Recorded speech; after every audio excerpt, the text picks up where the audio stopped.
The Art of Being Ruled. Wyndham Lewis.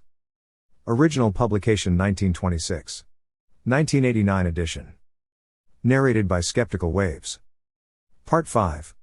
Natures and Puppets. Chapter 7. People's Happiness Found in Type Life.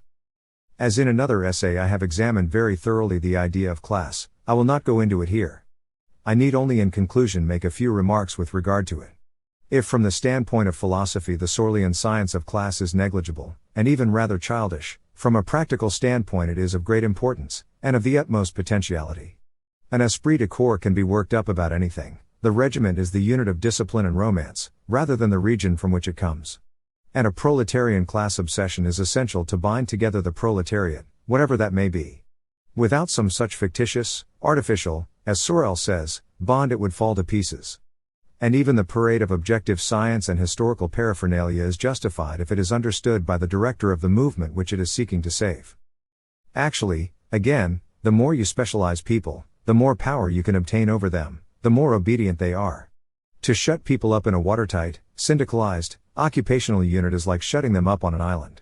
Further, occupation, in a world of mixed races and traditions, is the most natural classification, though it could be said from another point of view, of course, to be the most unnatural. The ideally free man would be the man least specialized, the least stereotyped, the man approximating to the fewest classes, the least clamped into a system, in a word, the most individual. But a society of free men, if such a thing could ever come about, which it certainly could not, would immediately collapse. The chief thing to remember in such a discussion is that no one wants to be free in that sense.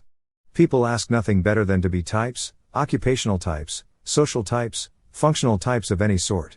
If you force them not to be, they are miserable, just as the savage grew miserable when the white man came and prevented him from living a life devoted to the forms and rituals he had made.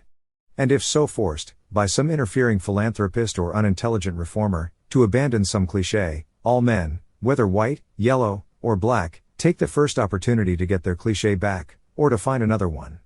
For in the mass people wish to be automata, they wish to be conventional. They hate you teaching them or forcing them into freedom. They wish to be obedient, hard-working machines, as near dead as possible, as near dead, feelingless and thoughtless, as they can get, without actually dying.